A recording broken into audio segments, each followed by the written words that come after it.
Hey, welcome to the Happy Rant podcast. I am Ted Cluck, joined as always in studio by my good friends, my partners in radio, Barnabas Piper and Ronald J. Martin. Boys, this episode is special because it will be our very first episode of 2021.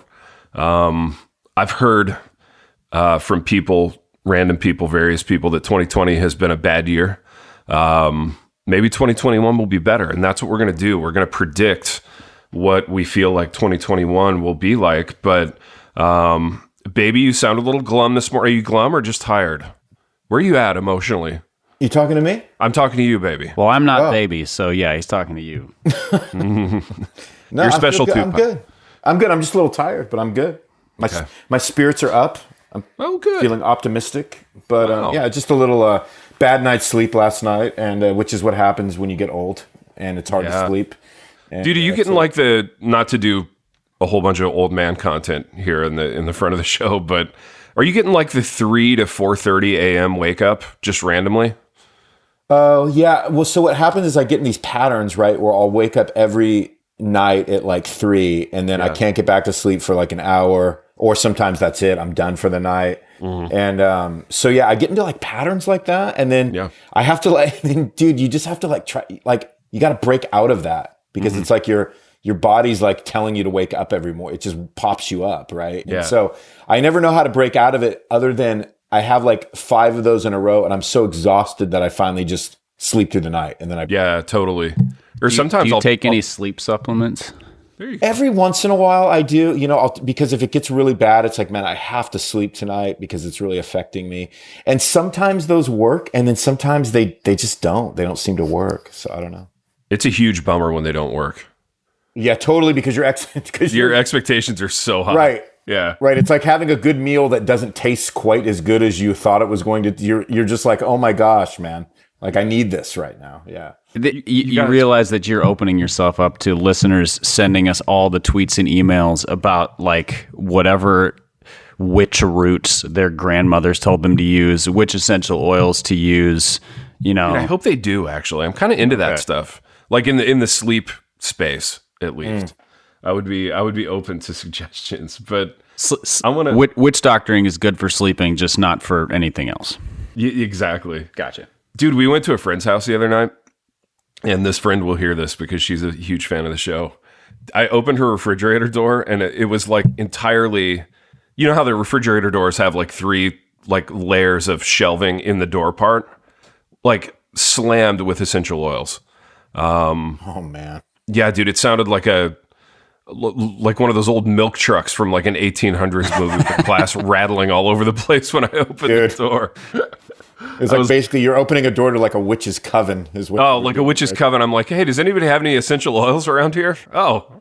And then out popped the Wicked Witch of the West and said, yeah, I got one right here for you. And look, my face is green. Yeah, dude, solid essential oils. They're all made out of poppies. Yeah. Dude, I've got a question for you guys because I had an experience last night, and something you said, baby, reminded me of it. I had a bad meal out at a restaurant. Yeah. And it's been so long since I've had a bad meal, like of any kind, because I live with KK. My wife she's a professional chef, and she just cooks amazing meals. And when we go out to restaurants, our track record is pretty good of getting good meals. And I got a bad one, and I was like, well, hold on, explain why it was bad. What was it? Why was it bad? Dude, okay, so there was this place in Jackson called Asia Garden, and no free shout outs, but I'm sure the Asia Garden staff isn't listening, but it used to be great, and I used to know the owner, and he was really passionate about food. He was a great guy, Jackson guy, and we used to go there all the time. And the last did we go there for lunch when I came over and did that podcasting class with you like 3 years ago? Dude, we may have. Is it like in a strip mall? Yeah, it was in a strip mall. Okay. They've changed. And you said locations. It was one of your staple favorites. Yeah, just like a go-to kind of easy lunch place. And KK and I were kind of feeling Chinese last night, so I took her there, and it was terrible. And I think they've changed ownership because I didn't see my guy around anywhere. And it was really, really bad. And I had a really weird emotional reaction to it. Like I felt really affronted that I had a bad meal, which means that I think I'm really spoiled. And I don't know if that makes me a horrible person or not. I'm trying to figure out the calculus on the having a bad meal response. Like, because I didn't just shrug it off. Like I wasn't cool about it. You mean like in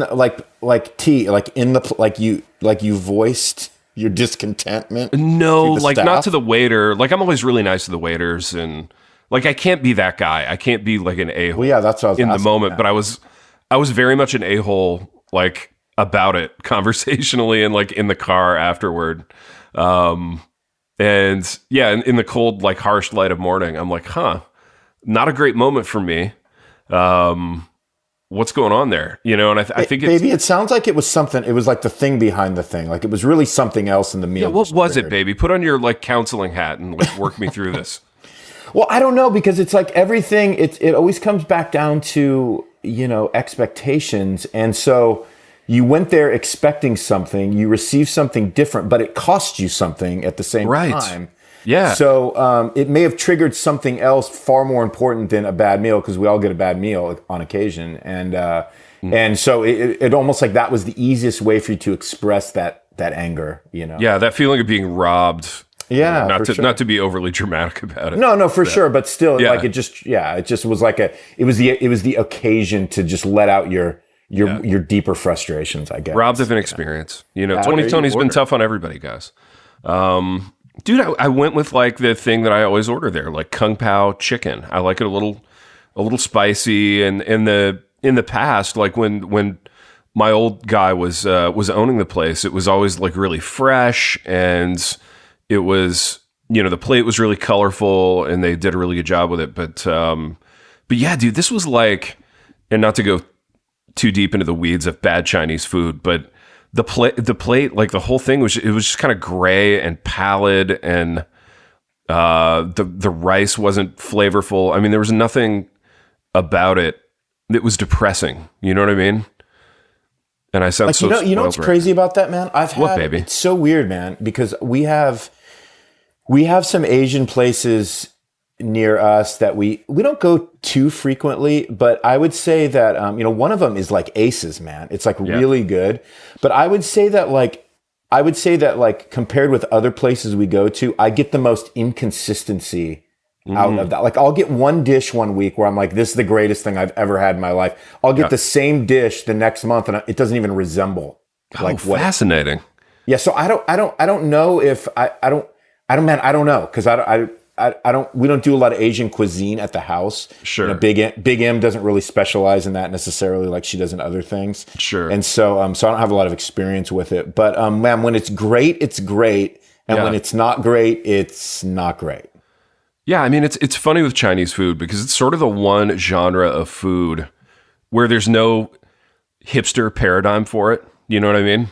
Like there's no hipster Chinese place where you can go pay $74 for an egg roll or whatever. Maybe there are in Nashville though. Pipe? Is there a? Yeah, there are. They're hipster Asian. Is there like a hipsterification of Chinese food? Those always turn into like Asian fusion places where you can do that with like a side of escargot or something like that, and it so no, not like every good Asian restaurant I've ever been in is exactly what you would picture, either in terms of the sit down experience or the takeout experience.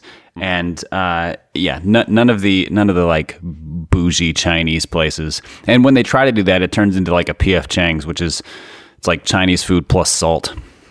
Yeah, dude, I was kind of a PF Chang's guy back in the day, though. Back when that thing first popped, it's like the fast food of China. I mean, like PF Chang's is. It's just a better panda, to where it's like, I'm just going to indulge in it. Yeah, dude, it's like mall Chinese, but leveled up, It's a fancier name for mall Chinese. Dude, mall Chinese in and of itself is a thing. Where you guys? It's like getting a Big Mac every once in a while. It's like, dude, totally. I like it, man. It just feels good. Yeah, it reminds you of being at the mall, of like going into Music Land and buying a record or whatever and getting a little mall Chinese. You just have to set it aside from set it aside from anything that's, remotely authentic. Like, this is its own genre. It's its own thing. Yeah. And and then it's in like a little bit of that orange chicken in the styrofoam container. So delicious. totally. Man. I mean, literally, I want some right now. It's early. I still want it. I mean, oh yeah. There's a new Panda that went up by us, and every time I pass it, because I try not to eat that stuff, I'm like, gosh, man, I just want that orange chicken and some rice right now. And it's You like, know oh, what dude, I'll say about Panda and Mall Chinese? It is consistent. Yes. You know what I mean? You know what you're getting. There's not the guesswork of it's like McDonald's. Exactly. That quarter pounder, man, it has remarkable continuity. Here's what's kind of crazy though about Panda is that they're starting to pop up like not in malls. You know what I mean? They have, like here in the area, we've got like a standalone Panda. That's what we got. We got a standalone, man. Yeah, it's kind of bizarre, dude. And it's all like super like modern. Like the outside of it looks all fresh too, because it's all mod. It's all they're like their new architecture is all like over the top, and I'm like, oh wow, Panda went all mid-century modern on us. You know, dude, like, right? It looks Panda's insane. going all Mad Men. How long until there's like freestanding orange Julius's everywhere? Just to like, they're bringing them all to us. Yeah, they are bringing them all. Dude, that's kind of what they're doing. I mean, they've done away with the mall. Well, because indoor malls like across the country are shutting down like crazy, and outdoor malls really are like the new thing, even in climates like where I live, where there's snow half the year. Yeah. But it's like, so it is kind of fascinating in the sense that, and then these little strip malls are becoming a little more hipsterized, and that's where you're getting like the pop up like Pandas and all that kind of stuff. Totally. Man, I don't love the outdoor mall because you lose the. Well, first of all, I was never an indoor mall guy, but there is a sense of like childhood nostalgia about them. Totally. But you walk through and like you're supposed to smell certain things. Yes. You know, you've got the Cinnabon smell in like 1/3 of the mall. Well, you don't get that outdoor because it's ventilated. You know, and then you're supposed to walk by and like choke to death outside the Abercrombie store, and that third of the mall. And then anytime you go by a department store, you hit by like a wall of all the fragrances. Or just like that weird like upholstery plastic smell that it's really hard to even describe. But Pipe, there's so much joy in my heart right now that you're just old enough to where you are able to have nostalgic indoor mall feelings. Yeah, that's big. That's really big. Baby, you and I have done the indoor mall thing. A lot. We used to do it a lot in Fort Wayne. There was a classic, like just a killer, like 2-level indoor mall. Like almost dead, practically dead. Oh, practically dead. Yeah. That's the sweet spot though. Remember malls were a thing all the way up through my high school years because there wasn't any internet shopping up until, like 2005, 2007. I graduated from high school 2001. And so we would go to malls and stuff. I never enjoyed shopping. And so hanging out at a mall got boring fast for me because I didn't want to wander around stores and I just got bored doing nothing. So, but the place itself is kind of a time capsule for sure. Absolutely. Yeah, it's a more, so, not to get all, I don't know, Brett McCracken, TGC about this, but like it does harken back to a time when life and certain experiences were a little bit more communal, and 2020 kind of, I mean, that all that stuff was already dying anyway, right? Like we were getting more, I don't know, more like Postmatesy about life, like just getting meal boxes delivered or getting, groceries delivered to your car so you don't have to go in or whatever. Like we had been on this trajectory of never seeing other people already, but like, having gone through the 2020 experience of people are the worst, everybody's scary, be leery of everyone. Like, I can't imagine any indoor mall scenario surviving that. You know what I mean? Like, the idea of walking through a corridor in an indoor mall, being close to the general public, whom we've been trained for the last 9 months to be, like, terrified of. I can't imagine that experience ever coming back. You know what I mean? But what might it bounce back even stronger, though? Because... I hope. Because, these things tend to reverse themselves. So like there's this panic about being near anybody. But after a while, people are like, but now we should panic about being alone. And so there will be like at some point, a mad rush towards these public things, potentially. Now, maybe not. Maybe that's not how human behavior works. But I was even thinking when you were talking about the Postmatesification of everything, even those grocery services, where you can order, whatever, like Blue Apron or something. Again, we're not getting paid for this, especially because I'm about to dog on them. They only send you enough food for the number of people in your household. So if that's your way of doing meals, you can't ever cook for a friend. You can't cook for a guest. It's only nope, this is for 4 people because that's how many people live there, and anybody else is bringing their own food. Exactly. Yeah, it's weird, dude. It's a really strange deal, and I hope it comes back, but I don't know. I have my doubts. Baby, indoor mall. Are we ever going to be strolling through an indoor mall again? Well, the thing is, so I read this big article on indoor malls not that long ago because I'm sort of fascinated. And I love some of those sites like deadmalls.com where they, the guys do the tours of the malls that have been abandoned and all that stuff. And there's I don't know. You just weep silently while reading. I do. I weep silently, but I can almost as I'm sort of smelling the panda and the upholstery smell and the plastic. Yeah. But it's really fascinating because there's literally hundreds of these malls that are shutting down, they're abandoned, they're trying to sell these things because they're like major properties, and some people are coming in, they're saying, hey, we can do something different with this. But the trend is that whether we love them or not, it's from a bygone era now. I mean, these things popped up big in the 70s and 80s. And again, it was Reagan years. It was a different frame of mind, and again, we can get into the psychology behind it, but I think but I mean, so you take an outdoor mall, so when we moved to Ohio, I was fascinated because they have one of the biggest outdoor mall complexes I've ever seen, about 45 minutes from us, and it's fascinating because it's like I'm thinking, dude, like who's coming to this thing in like January, February, and March, and the fact is that everybody's coming to this thing. January, February, and March. It's freezing out. It's 9 degrees. You go to these things and everybody's bundled up, man, and they're just walking through these things. And they're designed in such a different way than like we remember, sort of like the idea that like, man, you go to an indoor mall and you have like, there's no space in a mall, technically speaking. You just have store after store after store.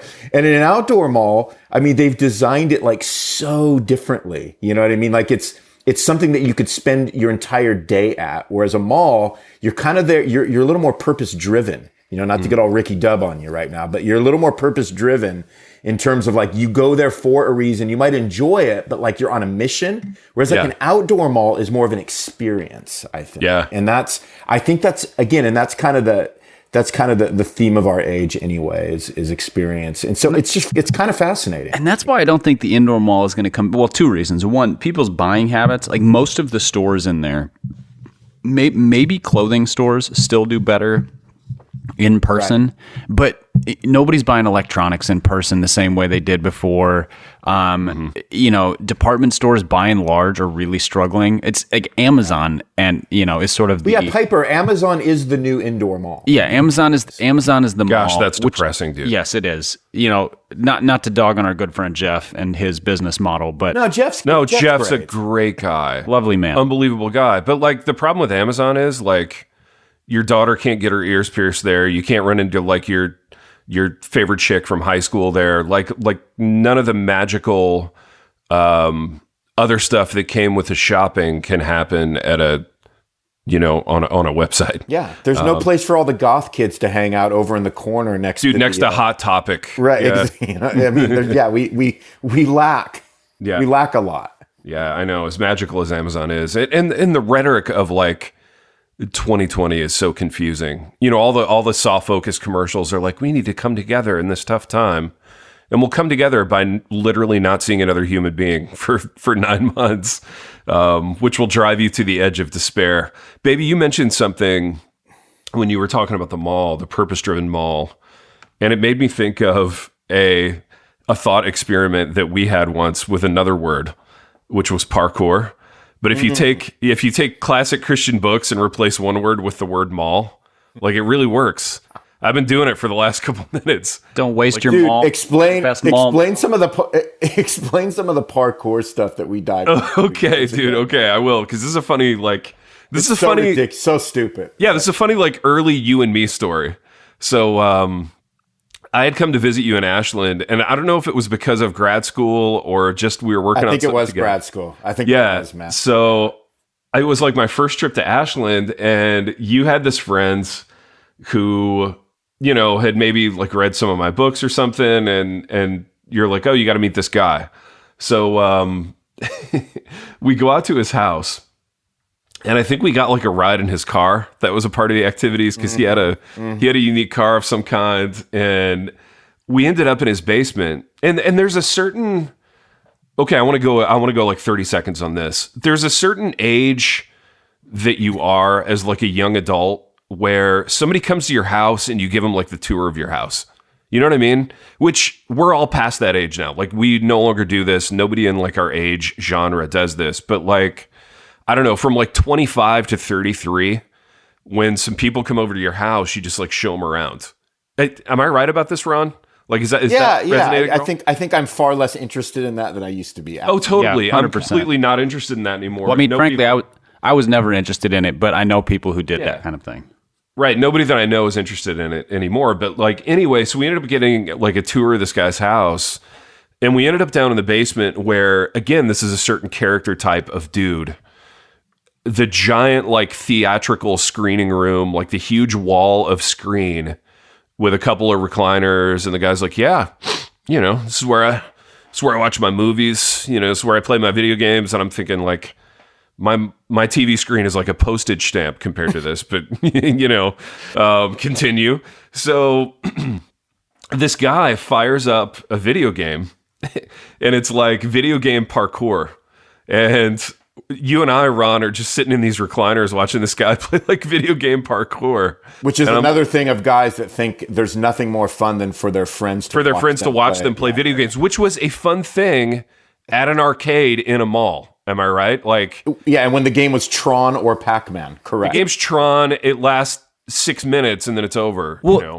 to be fair to this gentleman, a half a generation behind you guys, that was also fun in somebody's basement, but it was like a rotating cast. So if there was like 8 guys and 2 controllers, it was basically like playing one-on-one, and then, you know, winner stays in kind of thing in whatever game you're playing. If you have 4 controllers, you can play GoldenEye or whatever. So like that was a basement thing too, but it was still a large communal activity with multiple players. Yeah, and so Ron and I were just spectators in this moment. And I remember driving home with you, baby, when it was just you and me, and we were like, parkour, what a funny word parkour is, you know?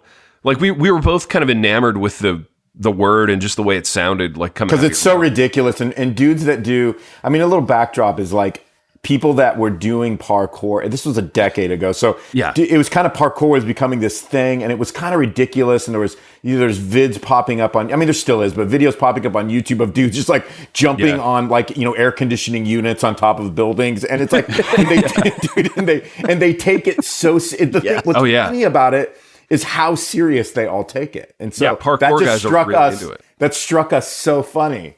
Yeah, they're not like, oh, it's kind of funny. It's kind of haha that I jumped. Yeah, and the guy that was playing the parkour video, what was funny about it was he was taking him playing the parkour video as serious as the dudes that actually did real parkour. Like we were supposed to be like, yeah, sweet move there. Like, yeah, right, exactly. You know, it was amazing. It was amazing. So anyway, we're driving home, and we just started replacing names in famous Christian book titles with parkour. And it really worked. It really was funny. It gave us like a great 8 minutes of content just for our lives. And I hadn't thought about it in like 12 years until now, where I think you could do the same thing with malls, is all I'm saying. Or the word mall. Where are you guys out on that? Yeah, well, I mean, let's just rattle a few off. So we've got, we've got like The Reason for Mall by Tim Keller. Yeah, absolutely. Desiring Mall by Jeff Piper. By Ronald J. Martin, clearly. He's the most desirous of all malls. How about Why We Love the Mall by KDY and Ted Cluck? Don't Waste Your Mall. Oh, solid. Strong. Yeah, that's just solid. Your Best Mall Now. Yeah. Girl, Wash Your Mall. Yes. Girl, solid. How about Hoping for Mall by Barnabas Piper? Yeah. I mean, haven't we all been there? Or I'm there right. I'm literally there right now. Yeah. Mall, Stop Apologizing. Yeah, it works really well. In fact, in some ways, I think it might work better than parkour. It's a little bit less niche, but the single syllable it plugs in so nicely. Yeah, it kind of goes everywhere, and the fact that it's a thing that you would desire makes it better too. Like nobody would desire parkour, except like a few weird guys. Except for a parkourist. Except for when parkourists don't parkour. That was our great title that never saw the light of day. Oh, that's right. What was our when believers don't believe? Yeah, when parkourists don't parkour. That was it. That was the title that that would have made us millions. Us. You and I would be retired by. We wouldn't even be here right now because we'd be at our beach house in Destin for sure. Exactly. Oh, baby, what could have been?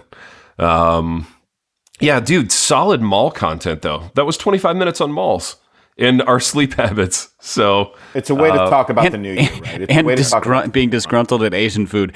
I will say the sleep habits and the complaining about restaurants was the most solidly grumpy middle-aged man opening we've ever had on this podcast. So well done, dude, boys. totally. Way to start 2021 strong. We need to go like 6 minutes on people who back their car into parking spots, and we will have like hit for the old man cycle. Don't get me started on that. Exactly. Are you guys seeing, and Pipe, you're a little bit younger than me and Ron, are you seeing old man stuff kind of like creep into your lives where you're kind of like, oh man, I'm turning into my dad here and I can't stop it. Yes. Not so much my dad as like, I think I'm turning into like Walter Matthau, but my dad's not a very grumpy old man. He's more like an absent-minded professor, detached old man where he just doesn't notice stuff. Whereas I just find myself losing patience with all sorts of things, especially the kids, whatever the kids. People who are legal adults are now children in my mind. I think that's the biggest new one for me. Like I see 23, 24-year-olds and I'm like, kids. Ooh, I want to run something by you on that level.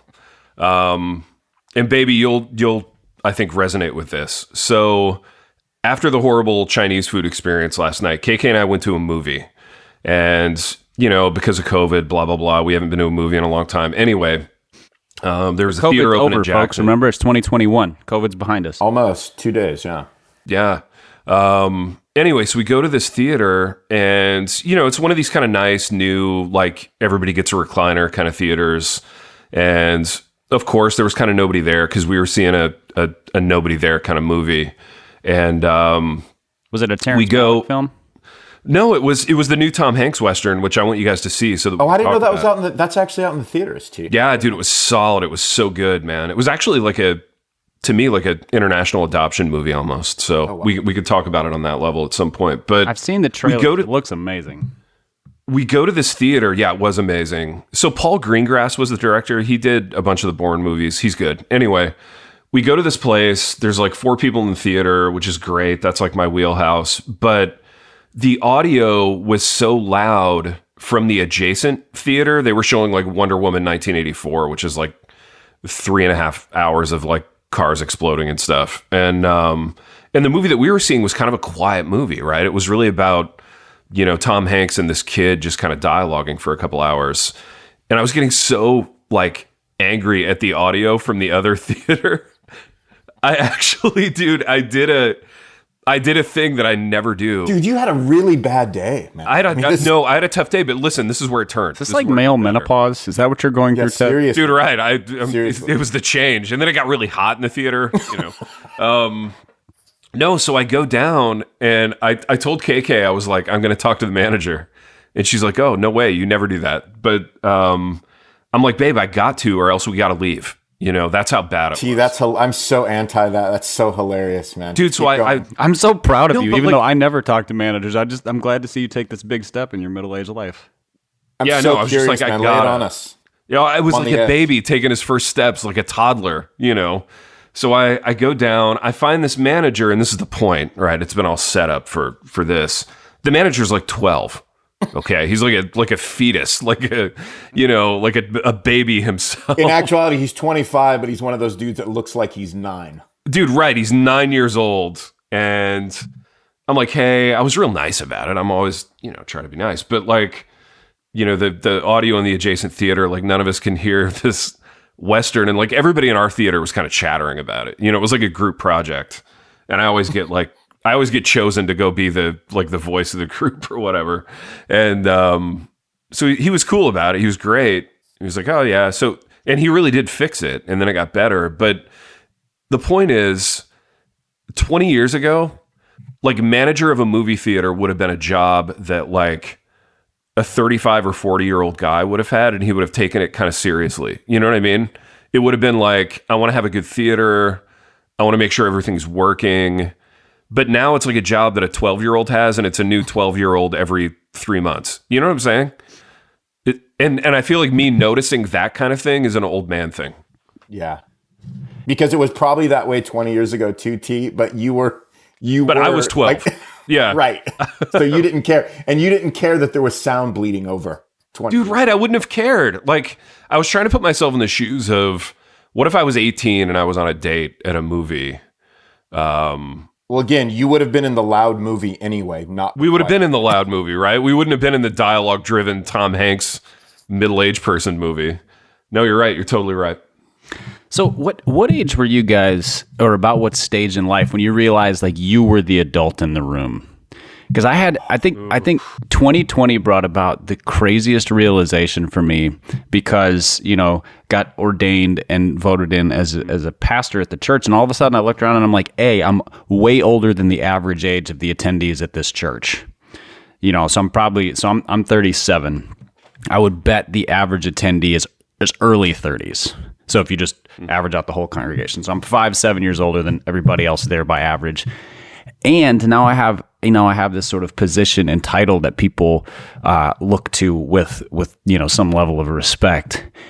And I was like, oh, I'm the guy who they're treating as an adult. When I look around the room, I'd always sort of seen myself as a peer or as on the younger end, and I'm not on the younger end anymore. Was that like a realization for you guys, or did you just sort of slowly mature into adulthood? Dude, so that's so funny you say that. So it didn't happen to me. It was not that long ago. I would say, and T, maybe this is your experience. I have no idea, but I was probably in my early 40s, and this thing kept happening where I would be, we'd like meet a new couple, or I would meet somebody, or there'd be like a friend or somebody new would come into the church. And I just kept thinking that they looked my age. And so I just kept assuming like, oh, dude, he's 42 or whatever. He's 43, they're 40, well, how old do you think that couple is? Oh, I don't know, early 40s, 40. I'm close to our age, and then this kept happening, right? Somebody would look at me and go, they're 28, Ronnie. I'm like, it'd be like, it was so depressing after a while that literally it just started tweaking me, because I'm looking at these people and I'm like, why do you keep identifying with them? And you got like literally 12 years on them. Or you'd have a theory from growing up in the Midwest, though. I think Ohio 28 or Indiana 28 is like 40. Which is why there's something. Yeah, and there's something about that. There's something about that, because I'm looking in the mirror, I'm looking at these dudes, and I'm like going, I don't feel like, I don't want to be like the guy that's out to lunch on this, right? Like if I'm older, I'm older, right? There's no getting around that. But I also don't want to be the guy, I don't want to be the old like movie actor living in the past, still thinking, they got the on-screen thing going on, and they're actually like 81 years old, and so so I'm looking like at these Tom people Cruise. going, exactly. So I'm asking Big M, I'm like, help me here. I don't want to be that guy. I want to be up to speed. And yet we're looking at these people and I'm going, but dude, I'm not seeing it, man. And then it got really crazy. And this is the new one. Okay. You ready for this? The new one is this, like, oh yeah, I think they're 10 years older than they are. I know they're not my age, but I'm still thinking they're 10 years older than they are. And it turns out, oh man, I'm way old enough to be their dad. So it's I'm old enough to be their dad scenario going. Oh, totally. Which is super depresso. It is. Yeah, I think for me it was, and this is going to sound real self-pitying too, so apologies in advance. Like the whole motif of, I'm still very much taking care of kids, but now I'm kind of like I'm starting to like problem solve some stuff for my parents too. And I'm like kind of between the two. There is no me anymore. Like whatever I used to be is gone. And I'm just like, I'm a middle-aged guy. This is middle-aged guy stuff. Existentialism and Existential, yeah, like whatever the energy, whatever the vibe was that used to be me and used to be vital, it's gone.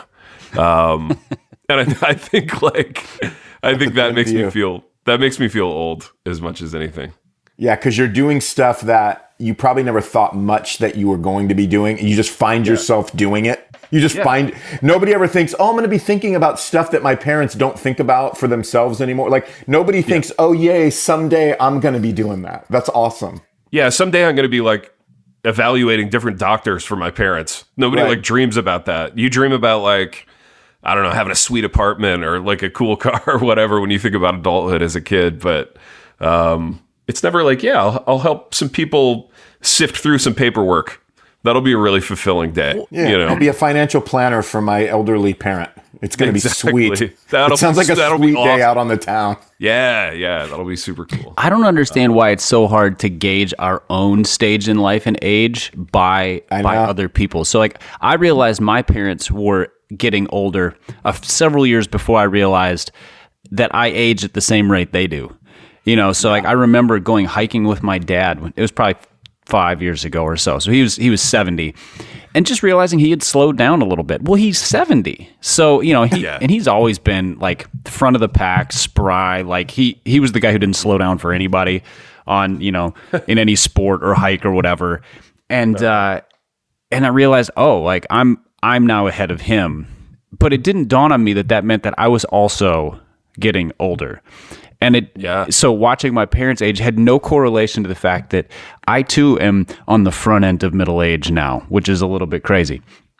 And I never put two and two together. And so it wasn't until I realized people look at me as old that it started to settle in like, oh, I'm the older guy in some contexts. Well, Pipe, let me ask you this, because T didn't really have this experience, but like, so I have an older brother and sister that are around 10 years older than me. So there's a massive gap between them and when my parents had me. Yeah. And so to see them kind of turn these ages, which to me are almost parent-like in how much older they are than me. And to see them turn these ages and just think, oh, dude, I mean, I can't believe my brother just turned 32, thinking he's just has one foot in the grave. And then like getting to that age and then remembering thinking that about him and going, oh my God. Because you look at people that are older than you, and no matter how young they were, if you look at pictures, they always look older. Mm-hmm. They just eternally look older. So like high school graduates in like the 50s were 74 years old. They still look older. They were the CEOs of companies, all of them. Yeah. They were the managers of movie theaters. Yes, dude. Yes.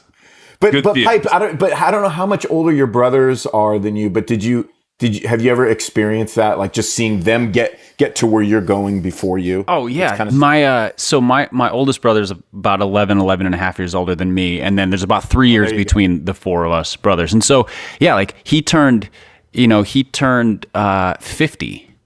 And no, when he turned 45, he's not, I don't think he's 50 yet. And I was just like, this 45 is old, and 45 is solidly middle-aged, except he's my brother. So he's of my generation. He's my peer. And it was a very strange thing. And so one of my brothers turned 40 a couple years ago. And that was weird too, because he's the one I like shared a room with growing up, and all of a sudden it's his 40th birthday, and I'm like, no, we used to, like break furniture wrestling, and then he'd beat me at whatever sport we were playing, and so I haven't totally made the mental transition to realizing that so weird. That they are old men, which means I'm quickly becoming one of the same. Yeah, and it's surreal. I know, because you see them, and what you're seeing is, you're seeing like a future you. And it's weird if you have brothers or sisters, because you literally, because they kind of look like you too. So you really are seeing like a version of you down the road. It's like, it's super, super encouraging. Pressing, is that the word you're looking for? It's just super awesome. It's super awesome to see that. Or is it only depressing if they look a certain way? Yeah, that's a good point. That's a whole other combo. I like to think I'm better looking than all of my siblings, so hopefully we all like better. to think that. Yeah. We all love to think that. Well, boys, this has been has been enlightening, actually. I think we had some stuff we needed to talk about related to our age and malls, movie theaters. You had to make some confessions there, Big T. As well. I know, dude. Man, you had a bad day. I had to unburden myself with some things. Yeah. Yeah, between Grey Kung Pao chicken and a loud movie, that's just a nightmare for a middle-aged man. Dude, it really is. You know what I mean about the gray, though? Yeah. Like, you got to play. Yeah, I do know. I do know what you mean. Yeah, it doesn't make any sense. Like, I don't know how we have gray food in the world. How does it get that? It's like we don't gray? have blue food either. There's like certain colors food that we don't have. Blue and gray would be those two. That's it, dude. Yeah, I don't want my food looking either of those colors. Blue or gray. Blue or gray. That's it. If it comes out looking blue or gray, I'm not going to send it back because I don't have that much courage. But right. But you might now that you have the little one-on-one with the movie. The 9-year-old manager of the movie theater. Yeah, I mean that may have like triggered some courage in you, man. What a great interaction! It took me until I was 44 to be courageous enough to like ask a 9-year-old to adjust the audio level. I mean, better late than never, baby. Better late than never. Hey, some of us come into these things a little bit later. Absolutely, it's okay. Yeah. It's just, it's good to keep progressing as you age, Ted. It's, you never want to give up all the way. So it's good to grow into those things. It's proof that my 2021 is going to be sweet. I'm going to crush the new year. The year of aggression. That's right, dude. The year of saying all the things that I've kept. The year of becoming Karen. I love exactly. I love, we should talk about that sometime. Like just this idea of anything that's good has to be aggressive. That's why we use words like killing it and crushing it. Crushing it. Dude, we should do that's fascinating. We should do a whole ep on that. Totally. Yeah. Maybe we could do the book title thing with crushing it. I feel like, Yeah. It's like nobody ever says like, dude, I am going to stroke that gently. Do you know why? Yeah. Because nobody wants to go to jail. That's why, Ronnie. I mean, I'm really gonna caress 2021. It can be a blanket. Yeah, it can be a blanket pipe. How do you feel about restraining orders, Ronald?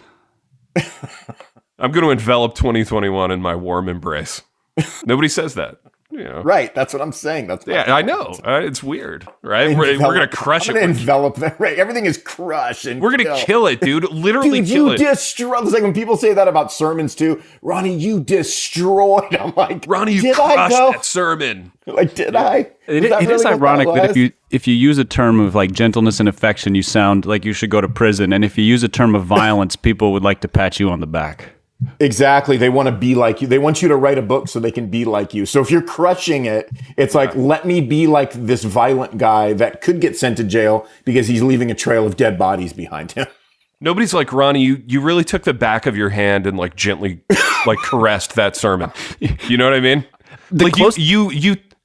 You took the back of your hand and gently brushed back like some hair that was falling into the eyes of that sermon. That's how great that sermon was. That's how good it was. That sermon was so great. It was like you blowing a feather through the air as it gently landed on the ground. Like, dude, that's how great that sermon. You would look at that person like they lost. Like they were crazy. But you look at the guy who was like, Ronnie, you killed that sermon. You pounded that sermon into the floor, man. It was like you took a knife and you ran that sermon through like it's midsection. That thing, man. Yeah. That thing's dude. That sermon is bleeding, brother. Yeah,